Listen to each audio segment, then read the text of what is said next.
जादुई सोने की गांव। सीता अपने 2 बच्चों पीहू और कुणाल के साथ एक गांव में रहती है। सीता के पति नीरज शहर में काम करते हैं और कई सालों से गांव में नहीं आए हैं। गांव में रहकर सीता अपने बच्चों की परवरिश कर रही है और उन्हें अच्छी शिक्षा मिले, इसलिए उन दोनों का दाखिला एक बड़े अंग्रेजी मीडियम स्कूल में करा रखी है। बच्चे भी पढ़ने में बहुत होशियार हैं। सीता का परिवार एक अच्छी जिंदगी जी रहा है और उन्हें किसी प्रकार की कोई चिंता नहीं है। पर एक दिन रमेश का फोन आता है। हेलो सीता, कैसे हो तुम? मैं तो ठीक हूँ जी, और आप कैसे हो? अपना ध्यान तो रख रहे हो ना जी, और समय से भोजन तो खा रहे हो ना? हाँ सीता, हाँ सब कर रहा हूँ। तुम मेरी चिंता छोड़ो और ये बताओ, हमारे बच्चे कैसे हैं और कैसे चल रही है उनकी पढ़ाई? अच्छी चल रही है जी। और आप कब आ रहे हो? बच्चे भी पूछते रहते हैं आपके बारे में। जल्द ही आऊंगा सीता। तुम बताओ, तुम्हें कुछ चाहिए तो नहीं? आपको जो ठीक लगे आप वो ले आना, बस जल्दी आ जाना। अगले हफ्ते ही आ रहा हूँ। सीता ये सुनकर बहुत खुश हो जाती है और अपने बच्चों को इसके बारे में बताती है। बच्चे भी ये सुनकर बहुत खुश हो जाते हैं और अपने पापा का इंतजार करने लगते हैं।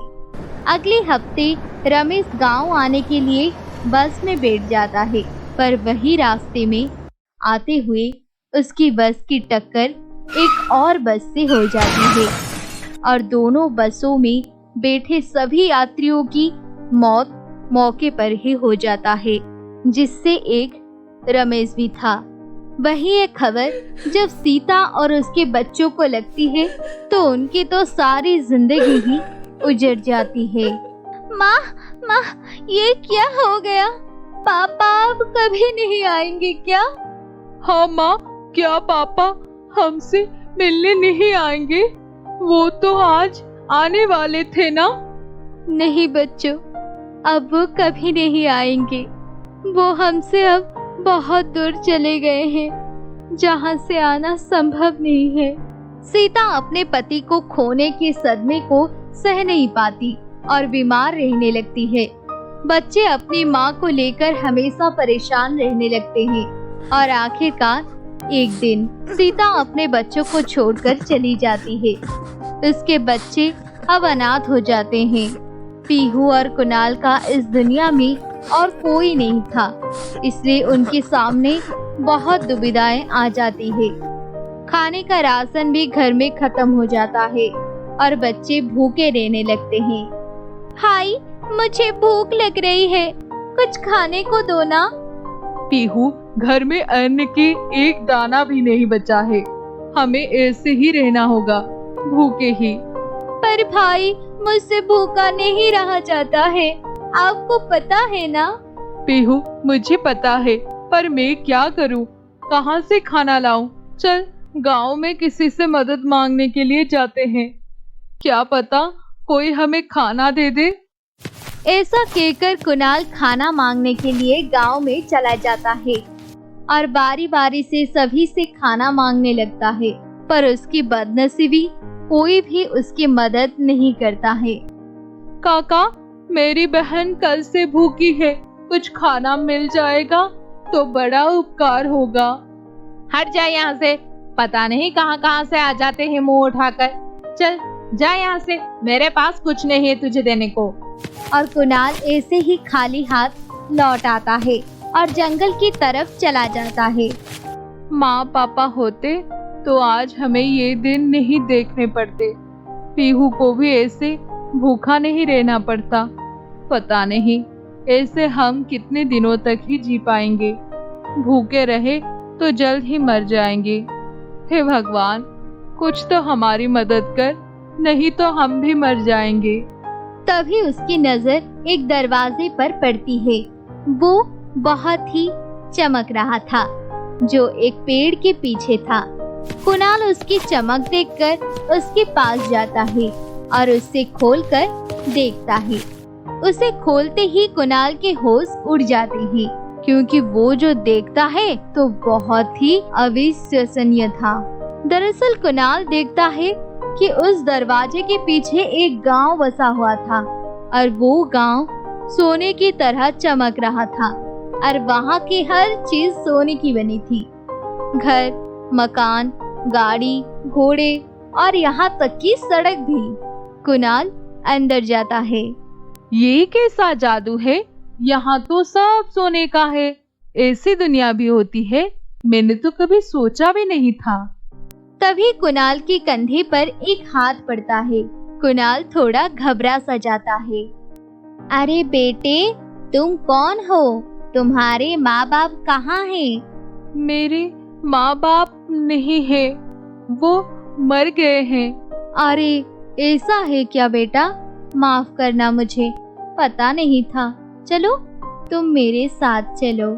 कुणाल उस औरत के साथ आ जाता है।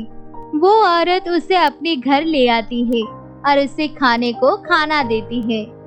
लो बेटा, ये खाना खा लो, तुम्हें भूख लगी है ना?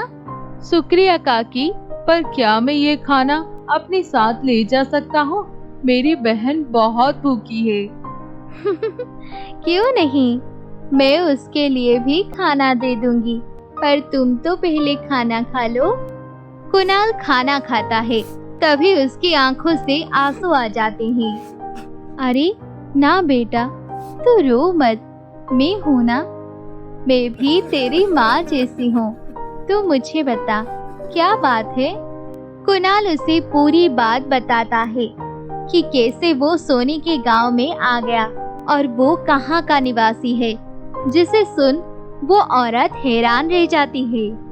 क्या तुम दूसरी दुनिया से आए हो? हाँ, और वहाँ यहाँ जैसा कुछ नहीं है। यहाँ जैसे सब सोने का है, वहाँ वैसा कुछ नहीं है। अच्छा, क्या मैं तुम्हारे साथ उस दुनिया में चल सकती हूँ? वैसे भी मुझे घूमने का बहुत मन करता है और मेरा इस दुनिया में कोई भी नहीं है। तुम मेरे बेटे समान ही हो। मैं तुम्हारी माँ बनकर तुम्हारे साथ रहूंगी। हाँ चलो ना। वैसे भी हमारा कोई नहीं है। हमारा तो अपने गांव वालों भी हमें पूछते नहीं है, लावारिसों जैसा बर्ताव करते हैं हमसे। सीमा कुणाल के साथ उसकी दुनिया में जाने के लिए तैयार हो जाती है। तभी कुणाल उसे बताता है कि जो सोना यहाँ धूल के बराबर है, वहाँ उसकी दुनिया में इसकी कीमत बहुत है और ये जिस किसी के पास भी है वो बहुत अमीर है और उसके पास बहुत सुख सुविधाएं होती है। अच्छा ये बात है, तो तुम रुको, मैं कुछ सोने के पत्ते और ये कुछ चीजें अपने साथ ले लेती हूँ, ताकि वहाँ जाकर हम एक अच्छी जिंदगी जी सके और हमें किसी चीज की दिक्कत ना हो। कुणाल वहाँ से बहुत सारी सोने की चीज ले लेता है और रात को उसी जादुई दरवाजे से अपने गांव में वापस आ जाता है। सीमा इस दुनिया की हरियाली देखकर बहुत खुश हो जाती है। उसे चमक दमक पसंद नहीं थी, इसलिए जब उसने अपनी सारी तरफ हरियाली देखी तो वो फूले नहीं समाई। ये है असली दुनिया, वो सोने का गांव तो कुछ भी नहीं है इसके सामने। चलो कुणाल, हम तुम्हारे घर चलते हैं, तुम्हारी बहन तुम्हारी राह देख रही होगी। हाँ हाँ चलिए। वैसे भी वो सुबह से भूखी है, पता नहीं उसकी हालत कैसी होगी। कुणाल और सीमा घर आ जाते हैं और सबसे पहले पीहू को खाना देते हैं। खाना खाकर पीहू के अंदर थोड़ी सी जान आती है और वो कुणाल से पूछती है, भाई ये कौन है? कुणाल उसे पूरी बात बताता है और सोने के पत्ते दिखाता है, जिसे देख पीहू हैरान रह जाती है। क्या भाई, सोने का भी गांव है और वहाँ सब सोने का है? हाँ पीहू, वहाँ सब सोने हैं। फिर मुझे भी वो गांव देखना है। ठीक है, किसी दिन हम तुम्हें भी वहाँ ले चलेंगे, पर उससे पहले हम अपना एक नया घर खरीदेंगे और तुम जैसे कई अनाथ बच्चों को अपने साथ रखेंगे, ताकि उन्हें कभी भी वो सब ना देखना पड़े जो तुम दोनों ने देखा है। हाँ, मैं भी यही चाहता हूँ। मैं नहीं चाहता हूँ कि फिर कोई कुणाल और पीहू बने और हमारी तरह तड़पता फिरे। अब अगले दिन ही सीमा और कुणाल बाजार जाते हैं और सारे सोने की चीज बेचकर अपने लिए घर खरीदते हैं और कई अनाथ बच्चों को अपने साथ अपने घर लेकर आते हैं। सीमा इस दुनिया में आकर बहुत खुश थी। वही कुणाल को अब जब कभी भी पैसों की जरूरत होती थी तो वो सोने के गांव में जाता और वहां से सोने की पत्ती को लेकर आता और यहाँ आकर बेच देता। इस तरह कुणाल और पीहू अब एक अच्छी जिंदगी जी पा रहे थे और माँ के रूप में उन्हें सीमा भी मिल चुकी थी।